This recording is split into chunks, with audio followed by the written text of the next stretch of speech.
Puji Tuhan, luar biasa Tuhan bekerja. Ya, oke. Hari ini tema kita, apa makna atau arti yang sesungguhnya dalam memikul salib? Saudara, maaf ini ya, salib. Oh, ada suara itu. Salib. Api cari dia banting apinya. Tolong di mute ya. Salib itu ternyata sudah salah kaprah. Salib sudah artinya sudah jauh dari yang Tuhan maksud dengan sesungguhnya. Karena dua penyebab. Ya. Salib yang Tuhan maksud itu bukan salib yang sekarang ini kita kenal. Jadi salib yang kita mau pelajari sekarang ini adalah salib yang Tuhan Yesus ajarkan kepada kita, dan Dia yang pernah ada di kayu salib itu sampai mati, walaupun bukan salah Dia. Nah, salahnya di mana? Maaf. Yang pertama, karena agama. Ya, karena agama. Maaf, Katolik itu yang pertama kali memasarkan, mengenalkan salib kepada dunia. Saya cerita dulu tradisi. Itu bisa dibaca di buku-buku sejarah dari gereja Katolik.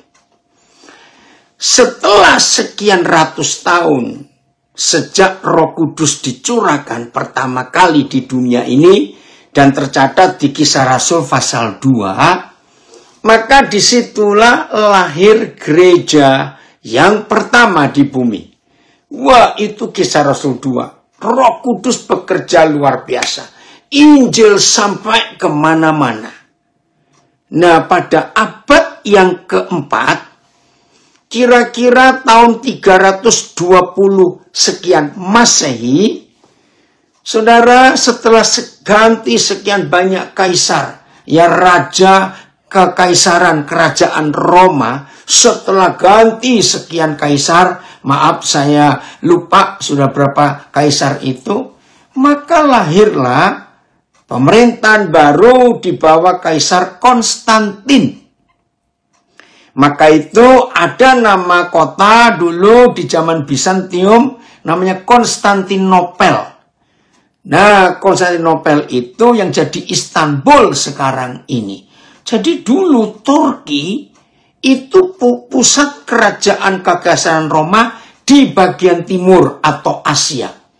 Kota Roma itu ibu kota kekaisaran Romawi yang di bagian barat.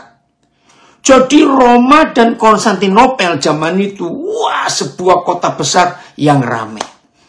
Nah, ketika Konstantin kaisar ini mengalami perjumpaan secara pribadi dengan Tuhan Yesus karena ibunya, nah disebut Ratu Helena, bahkan Santa, dia buat gereja Katolik, Santa Helena. Nah, ibunya Konstantin ini yang namanya Ratu Helena memperkenalkan Tuhan Yesus kepada Konstantin muda. Dan di situ hidup Konstantin mengalami perubahan yang besar sekali. Akhirnya dia memutuskan untuk menjadi Kristen. Catat itu ya, untuk menjadi Kristen. Suatu hari dalam peperangannya cukup berat, Konstantin berdoa kepada Tuhan Yesus. Saudara, waktu itu gereja Katolik belum ada. Dalam mimpinya, malam itu, Konstantin mimpi. Dia memberi tanda salib di semua perisai. Ya, ada tanda salib di semua perisai tentara Romawi. Di banner-banner, bendera-bendera tentara Romawi. Nah, dalam mimpi itu setelah Konstantin dapat pewayuan lah untuk memberi tanda salib di semua perisai dan rambu-rambu atau panji-panji kerajaan Roma itu, dia nurut. Besok pagi waktu Konstantin bangun, dia perintahkan semua prajuritnya, cepat buat tanda salib di seluruh apa itu perisai dan banner atau panci-panci itu. Ya, karena diperintah kaisar, prajurit nurut. Dalam sejarah, hari itu peperangan dimenangkan oleh kerajaan Roma. Nah, di sini mulai penyelewengan. Saudara, nggak salah, mimpi itu nggak salah. Tapi setan, memakai tanda salib. Maaf ya, kalau ada nggak setuju, maafkan saya. Tapi saya cerita saja. Nah, dalam berjalannya waktu, saudara, akhirnya bukan pribadi Tuhan Yesus yang berkuasa, tapi waktu itu mereka memuja dan menyembah tanda salib. Maka sejak saat itu salib jadi terkenal di seluruh Eropa. Nah, disitulah pertama kali salib itu dipakai di gereja-gereja, dan itulah kekatolikan. Maaf. Nah, pada abad yang ke-11, tahun 1000 sekian, sampai abad ke-12, tahun 1100 sekian, waktu itu Yerusalem dan seluruh Israel ditaklukkan oleh kerajaan Islam. Nah, gereja Eropa marah ketika Yerusalem jatuh ke tangan Islam. Ini sejarah perang ya, saudara. Lalu Paus yang di Roma, mereka kehabisan alat senjata dan mereka minta, bagaimana senjata ini kurang? Ya, ini lagi sejarah. Sejarah ya belum tentu benar, belum tentu juga salah, tapi sejarah. Nah, saudara, akhirnya Paus memerintahkan, turunkan semua salib gereja di Eropa dan bagian kaki, ya, asa jadi runcing untuk jadi mata pedang. Nah, saudara, dari situlah gereja atau tentara kerajaan-kerajaan Eropa menyerang Timur Tengah, menyerang Yerusalem.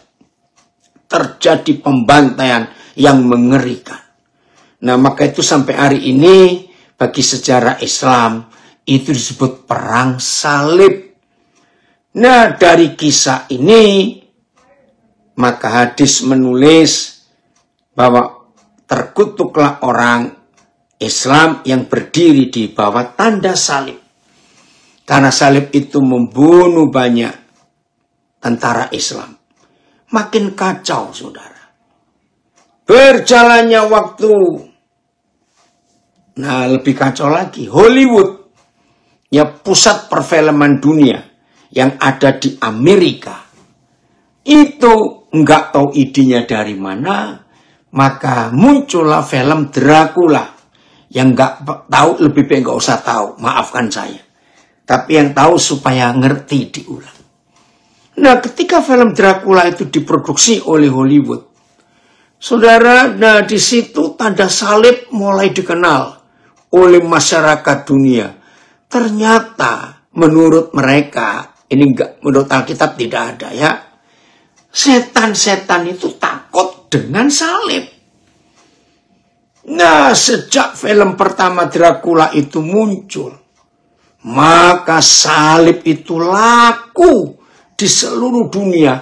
Sampai negara-negara bukan Kristen pun mempercayai salib itu hebat, saudara. Apalagi dalam film itu dinyatakan bahwa setan itu mati kalau jantungnya ditusuk oleh salib yang bagian kakinya diruncingkan. Oh, makin celaka. Disitulah peranan hidup Tuhan Yesus dan arti salib berubah. Cuma tinggal simbol, tanda saja. Enggak begitu maksud Tuhan. Jadi, percuma kalau ada murid Yesus, orang Kristen, pakai kalung salib, anting salib, ya gelang salib, ya Tapi jangan sampai saudara pakai kalung salib yang 1 meter ya salibnya. Nanti saudara ditangkap polisi, maaf. Lalu di rumah-rumah orang Kristen diberi tanda salib. Yesusnya hilang. Nah, bukan salib yang sebagai tanda, maaf. Itu yang membuat setan kalah dan hidup kita menang. Tidak. Lalu salib yang bagaimana? Mari kita lihat ayat yang pertama, Lukas pasal 14. Ayat yang ke-25. Lukas 14 ayat yang ke-25. Jadi, tema kita hari ini mengenal makna salib yang sesungguhnya. Nah, salib yang kita akan pelajari di hari Alkitab bukan salib yang sebagai simbol, hanya sebagai tanda saja bentuk salib. Nah, saudara, satu-satunya negara di dunia yang begitu nggak suka tanda salib hanya ada satu, yaitu Brunei Darussalam. Di Brunei Darussalam tidak boleh ada simbol salib dalam bentuk apa saja. Termasuk palang merah. Ya, lembaga apa ya, kesehatan, bukan kesehatan. Ya, pokoknya palang merah lah ya. Itu nggak boleh. Diganti bulan sabit merah. Sabit merah. Bahkan saudara, karena saya pernah ke Brunei. Di Brunei itu tidak boleh masuk mobil buatan Italia yang namanya Alfa Romeo. Karena di Alfa Romeo itu simbol salib itu ada. Itu tidak boleh. Sampai di perempatan-perempatan di kota di negara Brunei Darussalam kan biasanya ada silang, tanda silang crossing. Itu pun nggak boleh. Nah, itu karena sejarah. Maka itu kacau. Ayat 25. Pada suatu kali banyak orang berduyun-duyun mengikut Yesus dalam perjalanannya. Sambil berpaling ia berkata kepada mereka. Nah, dari kisah ini kita menemukan sebuah fakta. Ternyata Tuhan Yesus itu nggak suka kalau diikuti orang banyak. Motivasinya lain. Nanti kita lihat di Yohanes 2 ya. Nah, dia berpaling. Terus ayat 26. Dia ngomong begini. Ya, ayat 26. Jikalau seorang datang kepadaku dan ia tidak membenci bapaknya, ibunya, istrinya, anak-anak, saudara laki-laki atau perempuan, bahkan nyawanya sendiri, ia tidak dapat menjadi muridku. Saudara, jangan terjemahkan salah. Ayat ini baru bisa dimengerti kalau kita menggunakan sistem militer. Catat. Ya, sistem militer itu yang dipakai oleh seluruh dunia sama. Masing-masing negara politiknya beda. Ya, politiknya tiap negara beda. Ya, sistem keuangan beda. Sistem pendidikan, sistem kesehatan, sistem apa saja masing-masing negara beda. Tapi seluruh dunia yang sama itu hanya sistem militer. Wah, dan itu luar biasa sistem militer itu. Nah, jadi kalau kita ingin mengenal ayat ini, ayo kita pakai sistem militer. Sebab dalam dunia militer, ya, dalam dunia militer, ya, para prajurit tidak bisa, bukan tidak boleh loh, tidak bisa membantah perintah komandan. Jadi contohnya begini, kalau prajurit diperintah oleh komandannya, maka prajurit tidak bisa bilang ini, izin komandan, istri melahirkan. Ya, izin komandan, pemakaman bapak. Enggak ada. Prajurit lebih mengutamakan komandannya daripada dirinya dan keluarganya. Jadi Lukas 14 ayat 26 itu untuk prajurit Yesus yang harus lebih mengutamakan Tuhan Yesus daripada dirinya dan keluarganya. Maka itu dalam, ya John, senang sekali Papa kamu hadir. Pagi juga nak. Nah, maka itu prajurit kalau memberi perintah, kalau dapat perintah, hanya 2 kata, siap, laksanakan, tidak ada tapi. Maaf, ayah meninggal, anak meninggal, itu dalam prinsip prajurit militer. Nah, itu dia. Dan kalimat terakhirnya, coba lihat. Bahkan kalau dia tidak membenci nyawanya sendiri. Nah, salib itu sudah mulai kelihatan di ayat ini. Bahkan nyawanya sendiri ia tidak dapat menjadi muridku. Langsung TSI-nya kali. Coba lihat ya, TSI-nya. Setiap orang yang datang kepadaku dan mau menjadi pengikutku, dia harus rela kehilangan ayah ibunya, rela kehilangan anak-anaknya, rela kehilangan pasangannya, rela kehilangan semua saudara dan saudarinya, bahkan rela kehilangan nyawanya sendiri. Nah, inilah arti salib. Wah, ini luar biasa, saudara.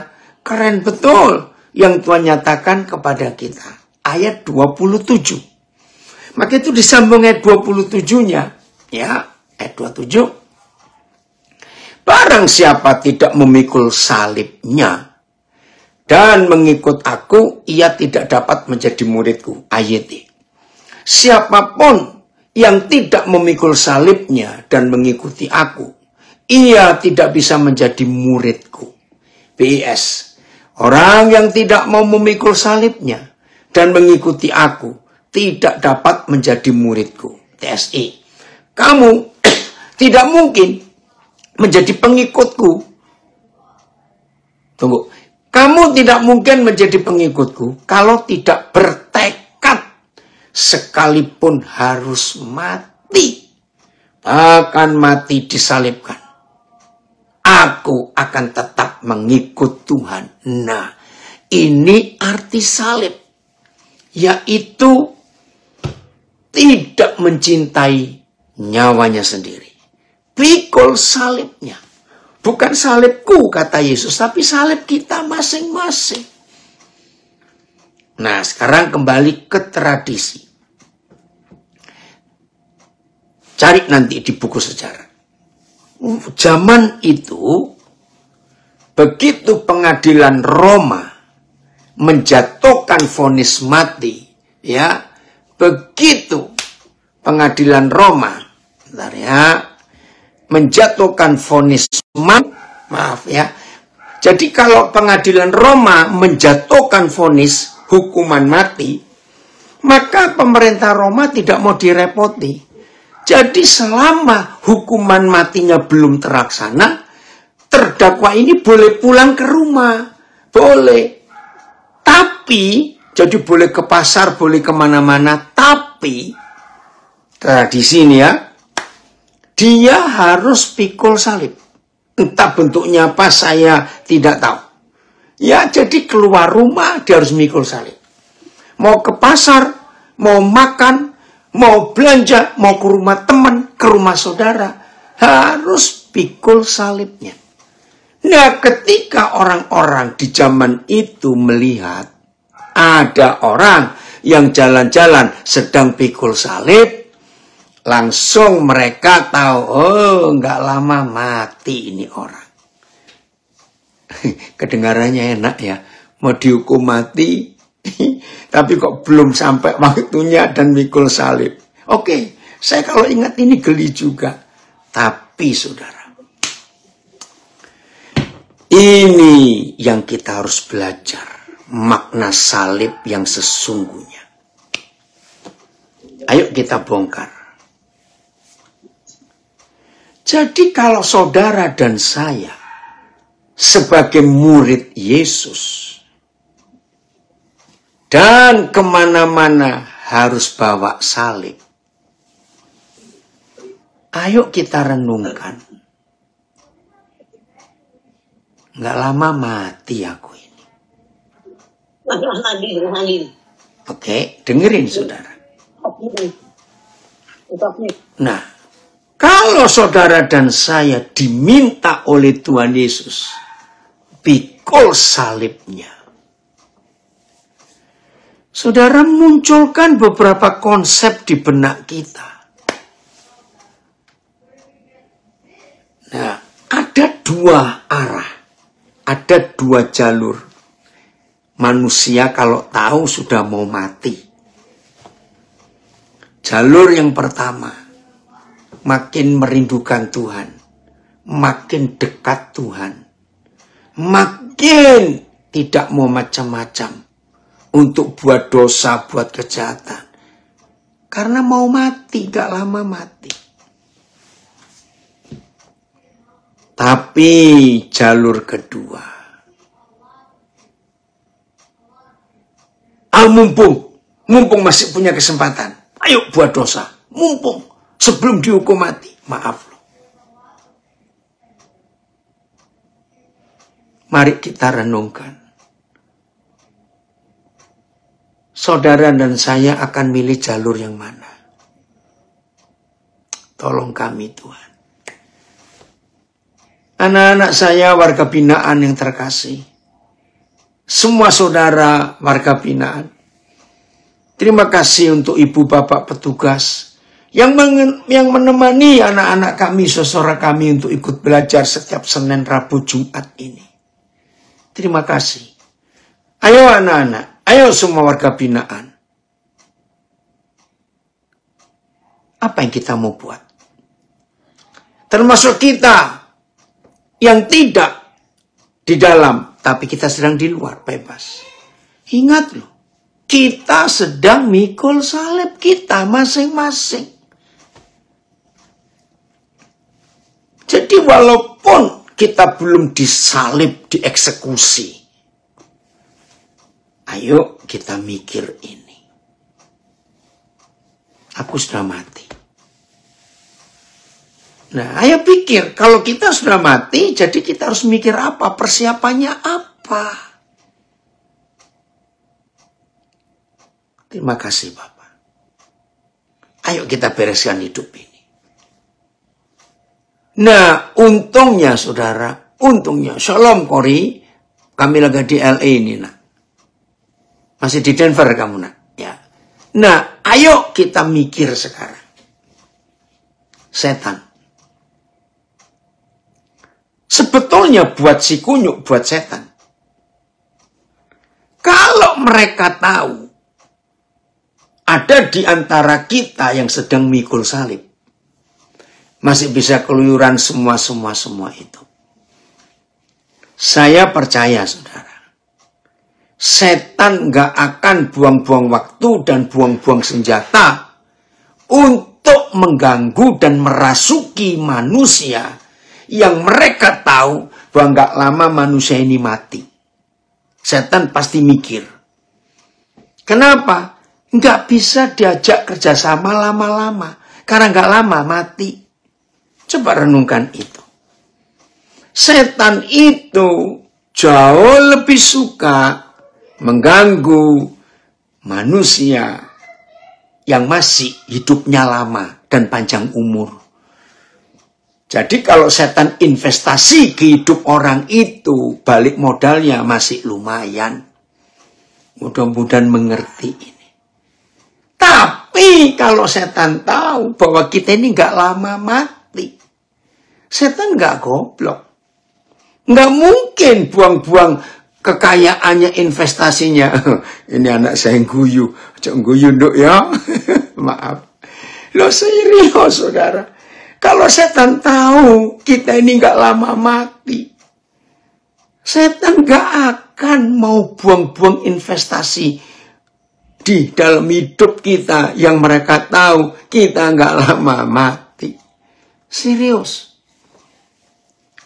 Maka itu ayo pikul salib kita. Karena kita gak rugi. Sama sekali kita gak rugi. Jadi dalam kehidupan kita, pikul salib itu artinya secara gampang, kita masih mampu berbuat dosa. Masih. Tapi kita nggak mau. Saudara perhatikan, tidak ada manusia yang tidak bisa berbuat dosa. Nggak ada. maaf. Berapa banyak peristiwa di rumah sakit, orang sakit, sedang terkapar, sedang pakai infus, pakai kabel semuanya. Lu masih bisa buat jahat lu, saudara. Terbukti ada beberapa kejadian. Nah, di sini kita belajar. Ayo, semua kita, siapapun kita, masih mampu dan bisa berbuat dosa. Maafkan saya, kenapa ada istilah ini di dalam hidup para warga binaan? Sebelum jadi warga binaan, maaf ya, jangan tersinggung ya anak-anak, maafkan papi. Sebelum jadi warga binaan, itu cuma kenal kejahatan kecil-kecil. Tapi, setelah di dalam, belajar hal-hal yang jahat lagi. Dari sesama warga binaan, maafkan saya, maafkan papi ya. Nah itu loh bukti. Oh ada komen ini. Pinter juga setan ya, jadi investor. Ya dong. Dari dulu kalau setan nggak jadi investor pinter, bangkrut neraka itu. Ada komen, hahaha, balik modal. Iya, setan aja harus mikir balik modal kok. Aduh. Ya, ada komen lagi. Mampu berbuat dosa tapi memilih untuk tidak. Itu mikul salib. Ya, dari Banjarmasin selesai dengan diri sendiri. Amin. Betul. Dero, kenapa tertawa kamu? Maka itu saudara, dalam hidup ini, kita harus selalu mikir. Ya saya ulangi lagi, dalam hidup ini, kita harus mikir siapa yang kita untungkan. Betul tidak? Ya bodohnya kita, oi Ciamis hadir, shalom. Ya. Nah bodohnya kita, kalau sampai ya kita ini, aduh Tuhan ampuni, kita ini menguntungkan setan. Ya toh jangan sampai kita menguntungkan setan. Aduh kasihan Tuhan ampuni kami kalau kami ini menguntungkan setan. Ya ayo bertobat hari ini. Sudah mau berubah ya? Harus itu.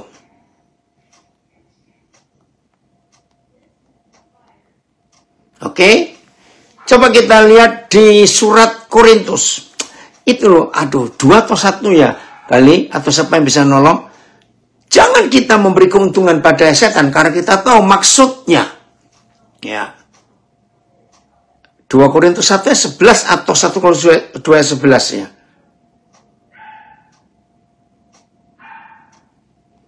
Siapa yang tahu? Ada?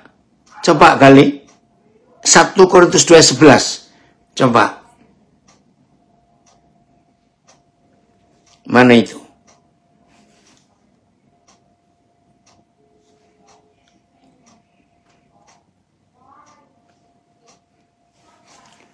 Udah, 1 Korintus 2 ayat 11. 2 Korintus papi. Oh, 2 Korintus, terima kasih. 2 ayat 11 ya. 2 Korintus 2 ayat 11. Oke, terima kasih. Dari mana ini tadi suaranya? Papi nggak dengar. Memuju papi. Oh, memuju. Luar biasa. Ya, 2 Korintus 2 ayat 11. Ayo kita lihat ayat ini ya. Supaya mulai hari ini kita jangan mau dibodohi lagi oleh si jahat. Oh, maaf. Nah, yang dengar rekaman ini sambungan ya dari yang sebelum ini. Maaf. 2 Korintus 2 ayat 11. Ayo kita lihat. Supaya iblis jangan beroleh keuntungan atas kita. Sebab kita tahu apa maksudnya. Oke, mana ini? Betul, ada komen. Di lembaga pilihannya mau betul-betul bertobat atau mau tambah jadi jahat. Tergantung diri sendiri. Betul. Karena di dalam, aduh maaf ya ini saya cuma baca komen. Karena di dalam banyak gurunya untuk semakin berbuat jahat. Itu pilihan kita, Tuhan tolong kami semuanya. AYT. Dengan demikian, iblis tidak akan diuntungkan dari kita karena kita mengetahui maksud-maksudnya. Terjemahan lama. Supaya jangan kita dikalahkan oleh daya iblis. Karena kita mengetahui muslihatnya.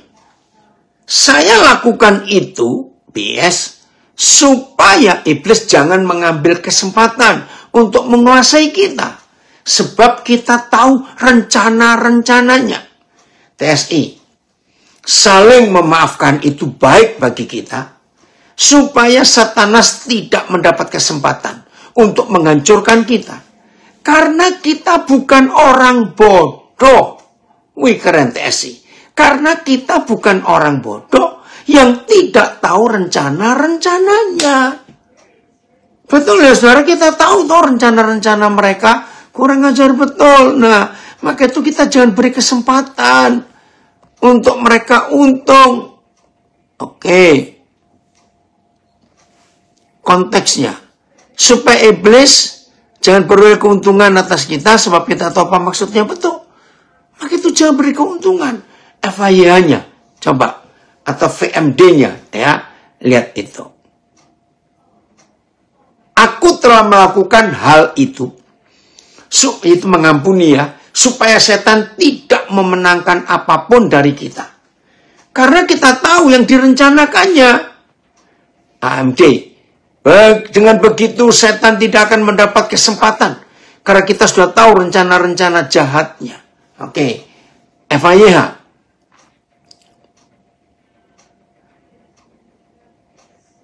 Alasan lain, mengapa kita harus mengampuni, ialah supaya kita jangan diakali. Oh ini keren ya. Jangan dikadali.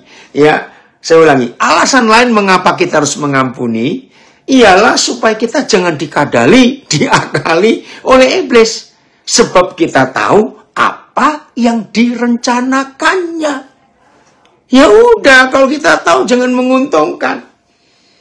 Nah, saudara, ketika Tuhan Yesus minta kita pikul salib kita setiap hari, itu tujuannya supaya kita jangan menguntungkan setan.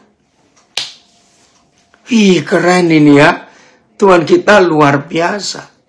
Saudara, dari kita bangun pagi melek mata kita, sampai kita mau tidur malam, ada banyak kesempatan yang kita harus milih. Mau menguntungkan kerajaan surga? Atau kita mau menguntungkan kerajaan neraka? Itu semua tergantung keputusan kita. Dalam memikul salib ini. Saya ulangi lagi di awal tadi. Ternyata ada dua jalur yang keluar dari satu sikap. Yaitu kita masing-masing tahu tidak lama lagi mati. Ya, satu, kita makin dekat Tuhan.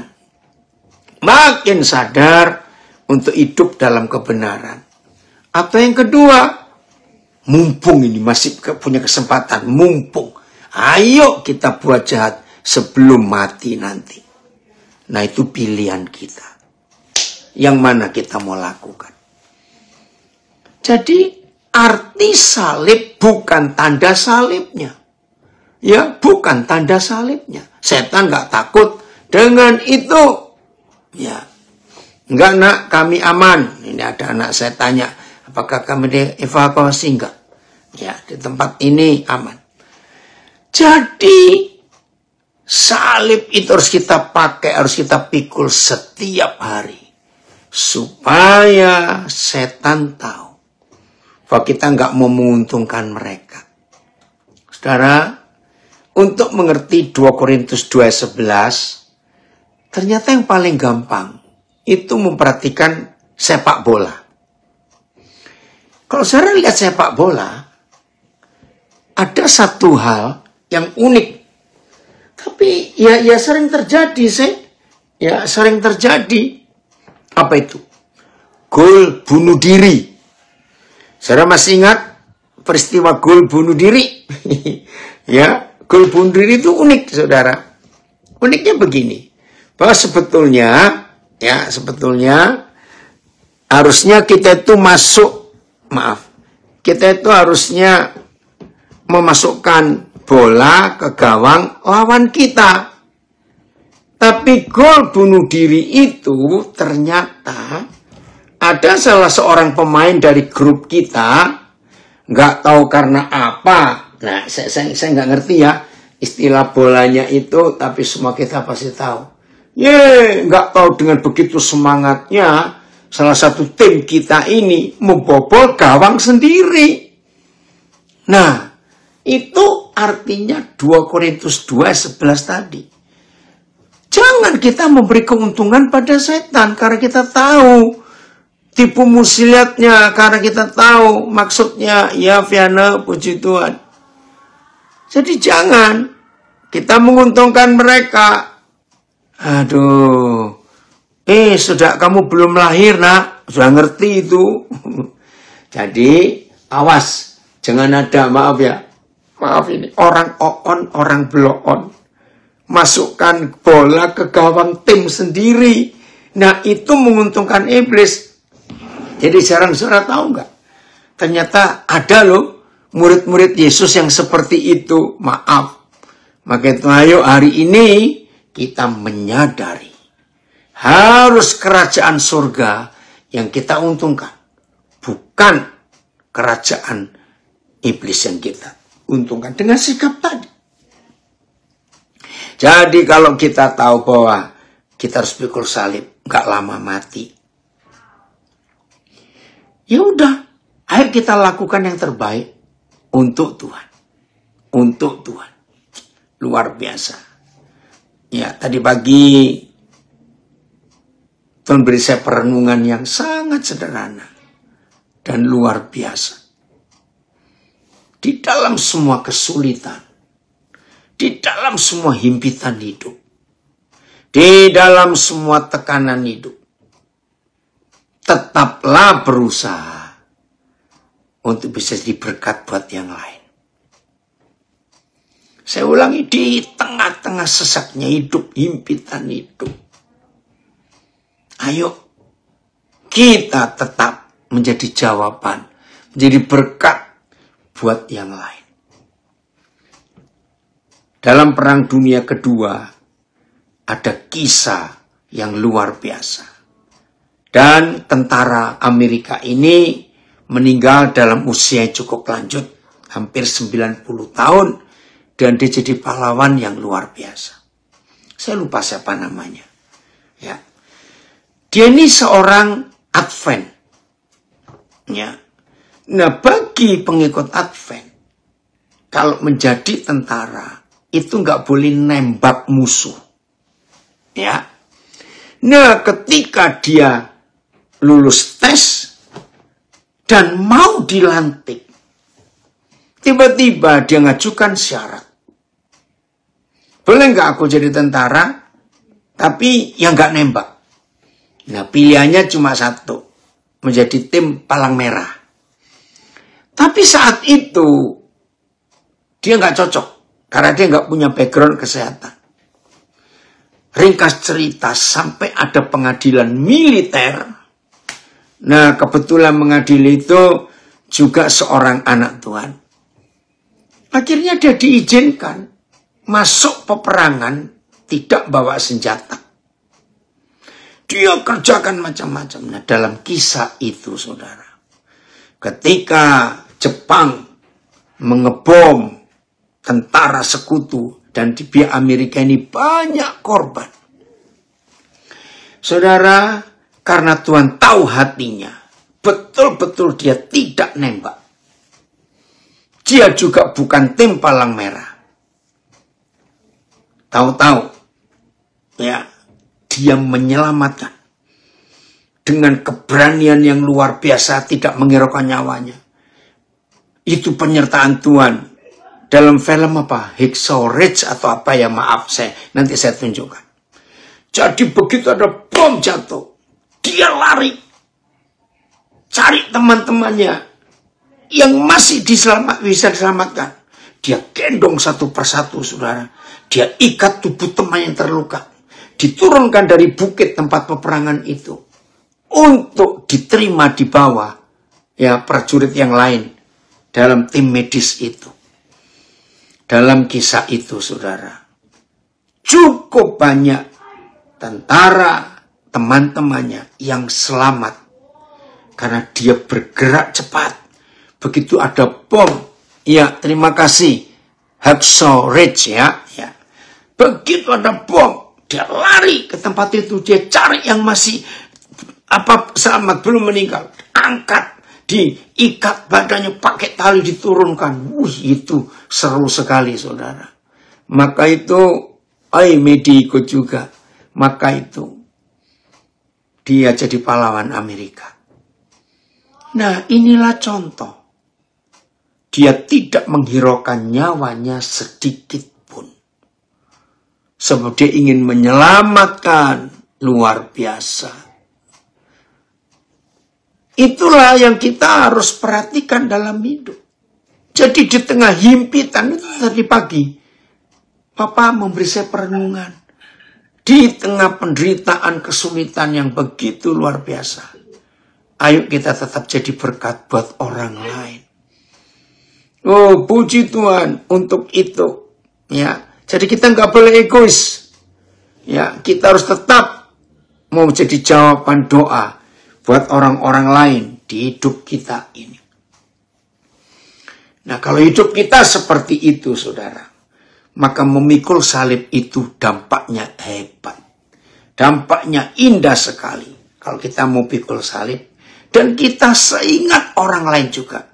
Maka itu saya tidak tahu siapa di antara kita yang hari-hari ini sedang dalam kesulitan hidup, sedang dalam penderitaan. Tetaplah jadi berkat buat banyak orang yang lain.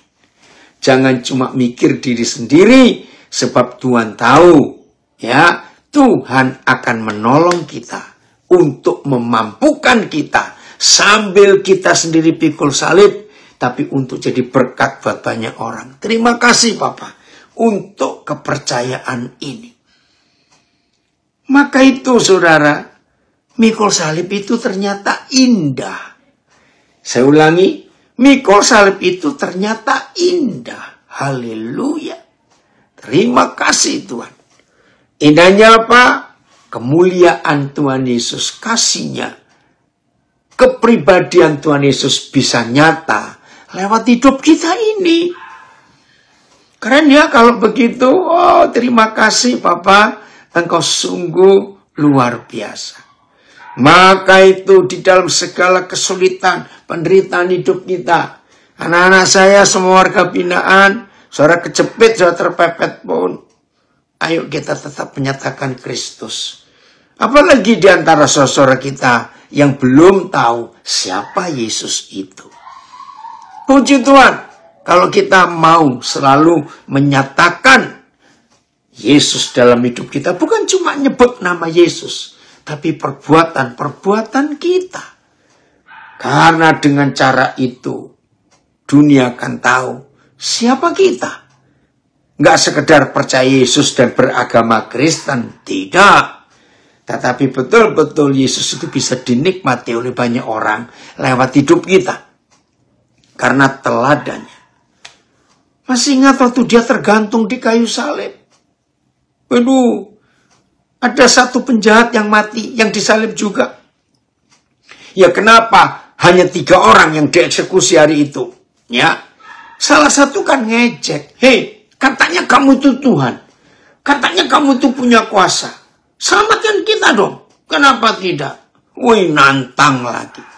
Tapi yang satu lagi berkata, hei, kita ini senasib sama-sama orang jahat, jangan begitu kamu. Ternyata saudara kita yang satu ini sudah dengar Yesus dan percaya. Nah, yang satu juga pasti sudah dengar, Maka itu dia bisa ngomong, katanya kamu anak Tuhan, katanya berkuasa. Kenapa kamu nggak bisa? Nah, tapi yang satu ini sikapnya luar biasa. Kita ini sama-sama jahat. Jangan begitu. Terus dia dengan rendah hati berkata, ingatlah aku kalau nanti kamu sudah di Firdaus.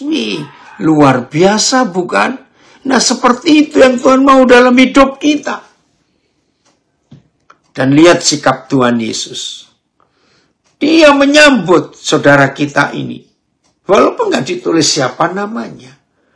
Nah, itulah dalam penderitaan yang begitu mengerikan. Tuhan Yesus itu dehidrasi. Saudara, orang yang matinya pelan-pelan, darahnya netes, itu penderitaannya ngeri sekali. Tapi dia masih mampu menyelamatkan orang lain. Bahkan kita ingat salah satu doa terakhirnya sebelum dia menyerahkan nyawanya.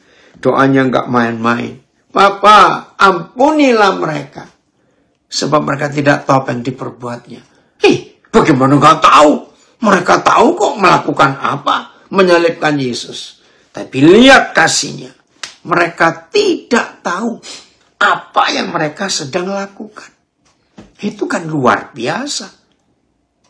Maka itu saudara, saat ini ayo kita perhatikan sungguh-sungguh.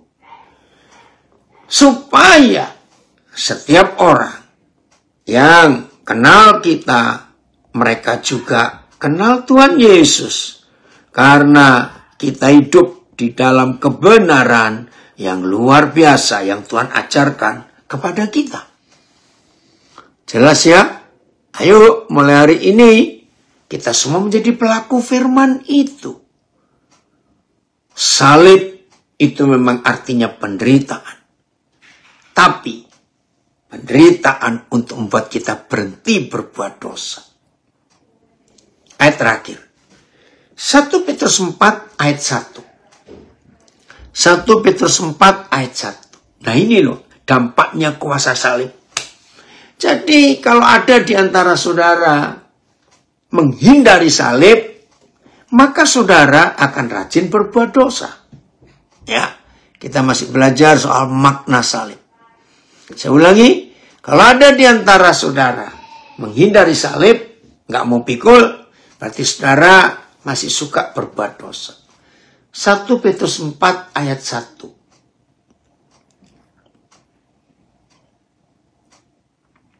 Berapa terjemahan kita lihat. Jadi, ini kesimpulan. Dan inilah satu-satunya ayat dalam seluruh Alkitab yang memberitahu kita, kapan sih orang berdosa seperti kita ini bisa stop berbuat dosa? Ternyata bukan doa puasa, bukan doa kelepasan. Ternyata bukan doa ini, doa itu, baca Alkitab, ikut doa pagi, ikut pelayanan. Tidak. Semua aktivitas kegiatan itu tidak akan membuat kita berhenti berbuat dosa. Dan inilah satu-satunya ayat yang membuat saudara dan saya bisa berhenti berbuat dosa. Yaitu karena kuasa salib yang kita pikul setiap hari. Jadi, karena Kristus telah menderita penderitaan badani, saya ganti. Jadi, karena Kristus telah memikul salibnya dengan penyiksaan yang sangat mengerikan, dengan pengadilan yang tidak adil, tapi dia terima. Kamu pun, saudara dan saya pun harus juga mempersenjatai diri kita dengan pikiran yang demikian. Yang apa? Yaitu tadi pikul salib tiap hari, menderita tiap hari secara fisik. Karena barang siapa telah menderita penderitaan badani, barang siapa telah memikul salib, yang artinya penyiksaan fisik, ia telah berhenti berbuat dosa. Izinkan saya berkata, maaf ya, saya tidak menyinggung agama apapun.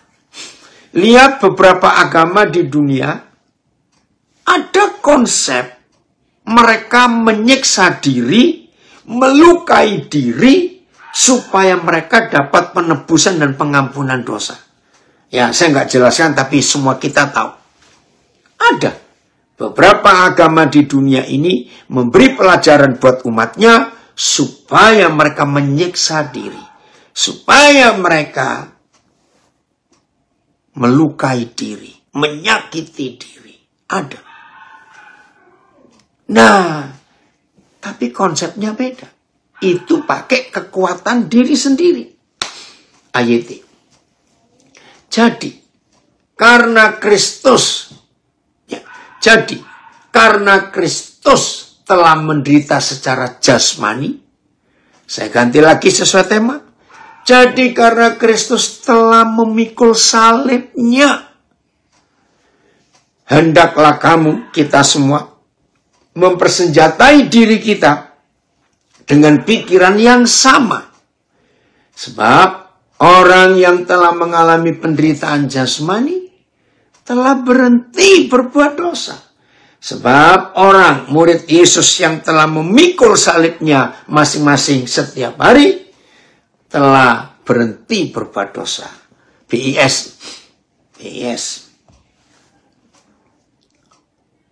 Karena Kristus sudah menderita secara jasmani, kalian juga harus memperkuat diri dengan pendirian yang seperti itu. Saya ganti. Karena Kristus sudah memikul salibnya, maka kalian juga wajib memperkuat diri dengan pendirian seperti itu, memikul salib kita setiap hari. Sebab orang yang menderita secara badani, sebab orang yang sudah memikul salibnya setiap hari, tidak lagi berbuat dosa. Itu dia, ada yang tanya, benar nggak hidup yang smooth, yang enteng, yang mulus, malah berpotensi bikin kita jauh dari Tuhan? Memang. Lihat contoh-contoh yang ada. Jalan tol yang lurus, nggak ada belokan, mulus. Itu kemungkinan kecelakaannya lebih besar daripada jalan tol yang banyak tikungan. Maka itu kenapa di semua jalan tol setiap berapa kilometer dibuat sesuatu yang kejutan, gitu, kejut. Atau kalau jalan keluar ke bahu jalan, itu garisnya dibuat nggak rata, sehingga gitu, orang kebangun. Karena supaya nggak celaka. Betul. Itu dia. Ada yang komen lagi. Ya, kayak jalan tol Cipali, betul ya? Itu bahaya sekali. Banyak kecelakaan karena lurus saja begitu. Oke. TSI.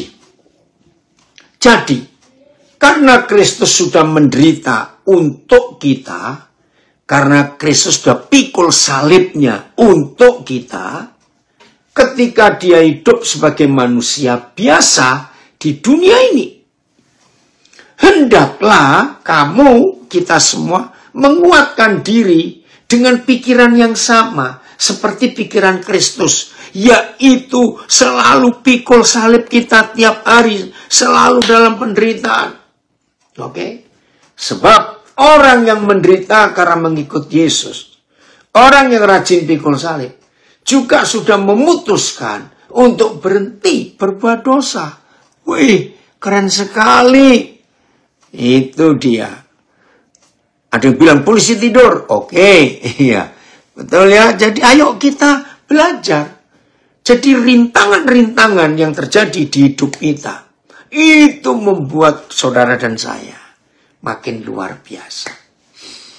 FYH. Ya, FYH. Terima kasih Bapak. Engkau menolong kami untuk melakukan kehendak Tuhan yang terbaik.